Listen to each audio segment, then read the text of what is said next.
एक वक्त था कि अर्जुन सड़क के किनारे बोरा बिछा के सब्जी बेचा करते थे। एक वक्त था कि नोएडा में अर्जुन जाके चाय और समोसा बेचा करते थे, लोगों को छान छान के चाय दिया करते थे।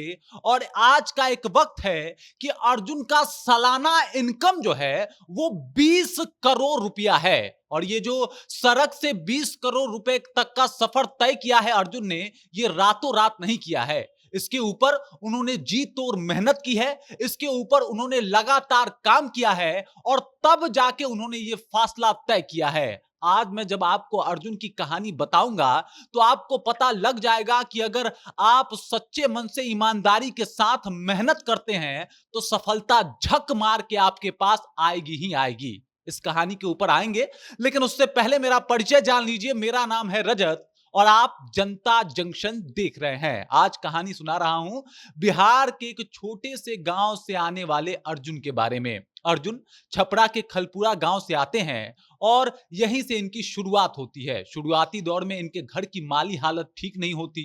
पिता ग्रुप डी में कार्यरत होते हैं और वहीं से इनको लगता है कि कुछ ना कुछ तो पैसा कमाने के लिए करना पड़ेगा। और उसके बाद जो भी इनके खेत में सब्जियां उगती है उसे लेके ये सड़क के किनारे बैठ के बोरा बिछा के सब्जी बेचते हैं। धीरे धीरे करके अगर बात की जाए पढ़ाई में, तो पढ़ाई में भी इनकी पकड़ बहुत अच्छी रहती है और 2007 में राष्ट्रपति एपीजे अब्दुल कलाम के द्वारा इन्हें सम्मानित भी किया जाता है। और उसके बाद 2008 में ये पटना आते हैं। पटना आके आईआईटी की तैयारी करना शुरू करते हैं और जब ये मेस ज्वाइन करते हैं, मेस का खाना खाते हैं, तो इनको ये खाना पसंद नहीं आता। और बस यही होता है एक मैजिकल मोड़ अर्जुन की लाइफ में। उसके बाद अर्जुन एक छोटा सा मेस अपने द्वारा शुरू कर देते हैं संचालित करना और वहीं से कहानी में मोड़ आ जाती है। मतलब वहीं से इनको पैसे का चस्का लग जाता है। धीरे धीरे इनके खाने को लोग पसंद करते हैं और इधर अर्जुन आईआईटी की तैयारी भी कर रहे होते हैं और थोड़ा बहुत पैसा भी कमा रहे होते हैं जिससे इनकी रोजमर्रा की जरूरतें पूरी हो सके। उसके बाद आईआईटी में तो इनका एडमिशन नहीं हो पाता, लेकिन बीटेक में इनका एडमिशन हो जाता है। और बीटेक में पहुंचने के बाद फाइनल ईयर में अर्जुन जो है वो पढ़ाई ड्रॉप कर देते हैं। पढ़ाई ड्रॉप करके ये चले जाते हैं पैसा कमाने की ओर। पैसा कमाने का ऐसा चस्का लग जाता है इनको कि सोचते हैं कि अब पैसा ही कमाना है और कुछ अलग ही करना है। ऐसा सोच के ये चले जाते हैं 2017 में नोएडा और नोएडा में जाके 4-5 ठेला लेके वहां पे ये बिजनेस शुरू करते हैं, चाय, पकौड़ी, समोसा। और इसके अलावा वहां पे जो भी जरूरत की चीजें होती है वो बेचते हैं और वहां पे इनको काफी मुनाफा होता है। उस वक्त अर्जुन ये ठान चुके होते हैं कि अब चाहे कुछ भी हो, करना तो मुझे बिजनेस ही है, दूसरा कुछ भी नहीं करना। और 2019 में वापसी होती है अर्जुन की। अर्जुन आते हैं पटना। यहाँ पे ये पटना सुपरमार्ट के नाम से एक सुपरमार्केट खोलते हैं।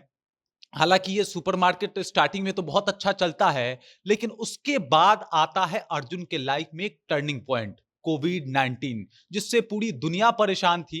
वो अर्जुन को भी परेशान कर देती है। सुपरमार्ट बंद हो जाता है और वहीं मार्केट से जो कर्ज है वो बहुत ज्यादा बढ़ जाते हैं। अर्जुन को वापस अपने घर जाना पड़ता है और घर में तानों की बौछार एक बार फिर से शुरू हो जाती है कि तुमने पढ़ाई छोड़ के अच्छा नहीं किया।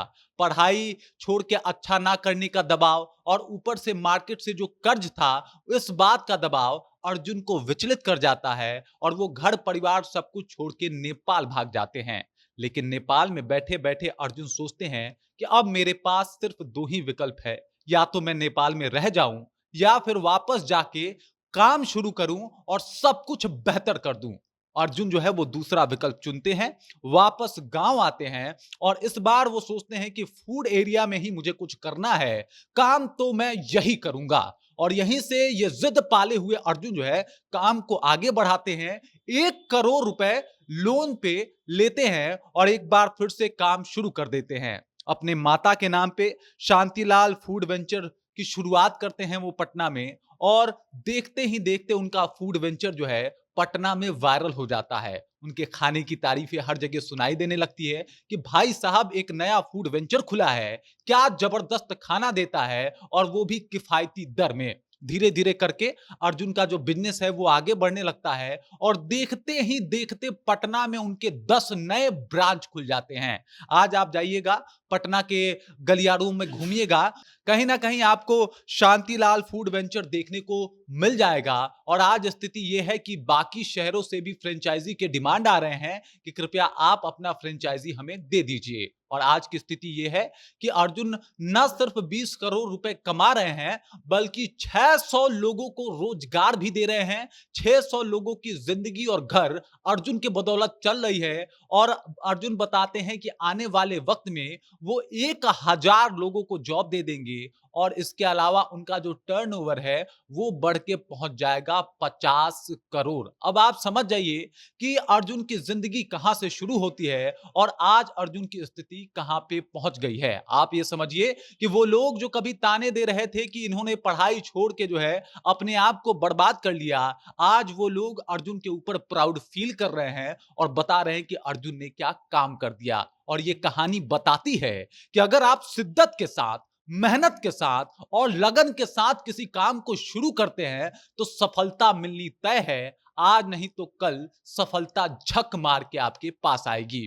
बिहार के इस शानदार लड़के की कहानी आपको निस्संदेह इंस्पायर करेगी और आपको वो करने के लिए मजबूर करेगी जो वाकई आप करना चाहते हैं। बाकी अर्जुन की स्टोरी आपको कैसी लगी कृपया कमेंट कीजिए और अपना विचार हम तक पहुंचा दीजिए। आप देख रहे हैं जनता जंक्शन और मेरा नाम रजत है।